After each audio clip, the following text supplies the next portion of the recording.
RoadTrek 3 Outside Walkthru. Here's a walkthrough for the 2014 RoadTrek CS Adventurous. This video describes the equipment and hookups required outside the RV when camping.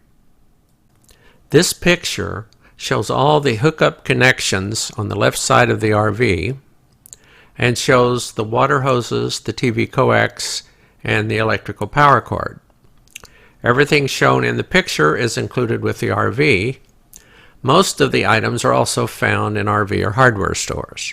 There are 3 access doors, all open.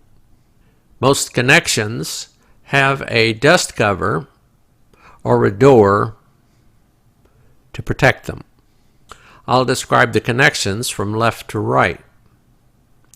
Under the first door, the freshwater hose connection, followed by the propane connections, including the propane shutoff valve that you should use when storing the RV.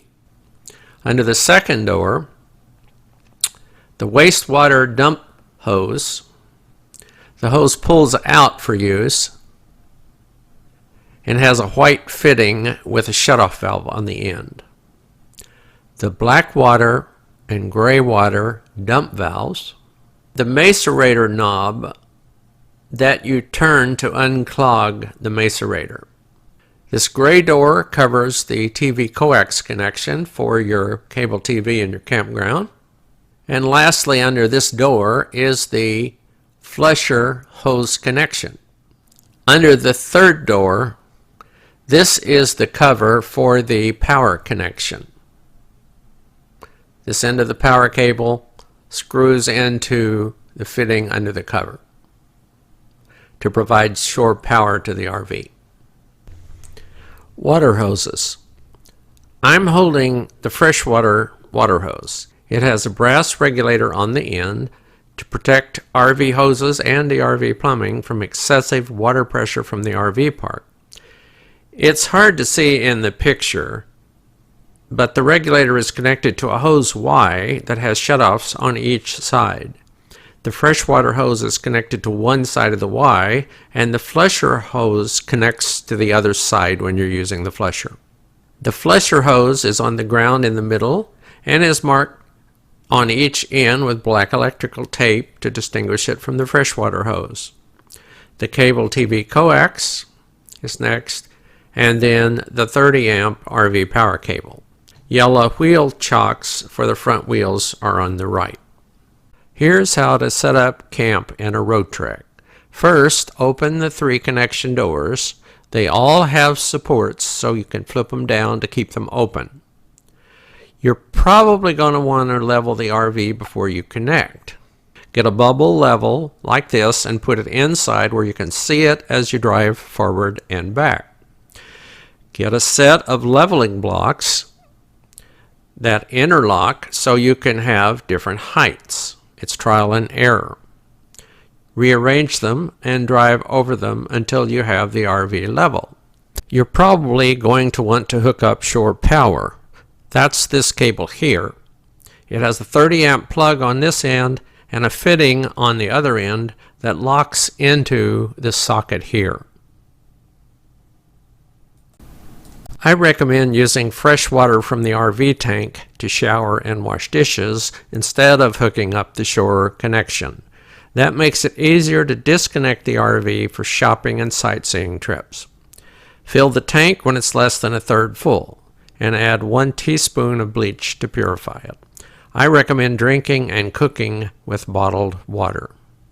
You should dump your tanks once a week or more often depending on how many people are using the toilet. You might want to add toilet chemical twice a week. To dump your tanks, pull out this small hose here. The RoadTrek has a macerator which chews up the sewage and pumps it through a small drain hose. Pull out the hose, then you'll attach an adapter to it to fit the larger drain holes in most RV parks. After connecting the hose, you will open the valve at the end of the hose. The red button here operates the macerator. The macerator runs as long as you hold the button down.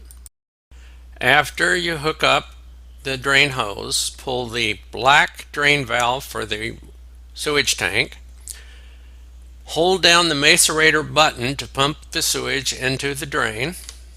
When the black water tank has finished draining, release the red button, connect and turn on the flusher for about 2 minutes, holding down the red button as you flush. After draining all the flush water, close the black flush valve on the RV.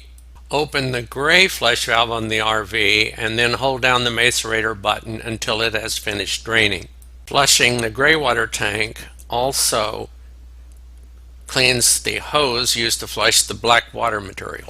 Then you'll close the gray water valve and then put away your drain hose and close the valve at the end of the drain hose. If you have any trouble with a macerator, for instance it clogs, you can turn this knob here to unclog it. Here is yet another feature of the RoadTrek RV. It's an outside shower. For instance, if you're at the beach, you can use this shower to remove sand from your feet and legs. It has hot and cold water from the RV. Just pull it out, use it, and then put it away, and then enter the RV without the sand. The propane fill connection and the shutoff valve for the propane is located here in the center of the picture, behind the freshwater connection. You're not concerned with the fittings because the person filling your tank will worry about those. But you might want to shut off the propane when storing your RV for safety. The fill connection for the freshwater tank is located inside the passenger door. It's the orange cap I'm pointing to. You may need to use pliers to remove that cap. You fill it with a hose connection that looks like this. You stick it in the tube, connect your water hose, and fill it until it overflows. As I mentioned before, be very careful when opening or closing the awning. First, close the sliding door, then stand on the passenger step, reach up to the ceiling to use the switch. If you don't close the sliding door, the awning can hit the door when it's opening or closing. Depending on the needs of the people using the RV, you might want to purchase an extra step to put on the ground beside the step into the RV. Some people find that step to be too narrow. Those steps are available in the RV stores in metal or plastic versions. The metal versions fold up. That's pretty much everything you need to know about connecting your RoadTrek for camping. If you're going to camp 1 or 2 nights and you're not going to dump, it's easier to only connect the power and TV. Shower or wash using the freshwater tank and refill it when necessary. Then you can disconnect quickly for shopping or sightseeing trips.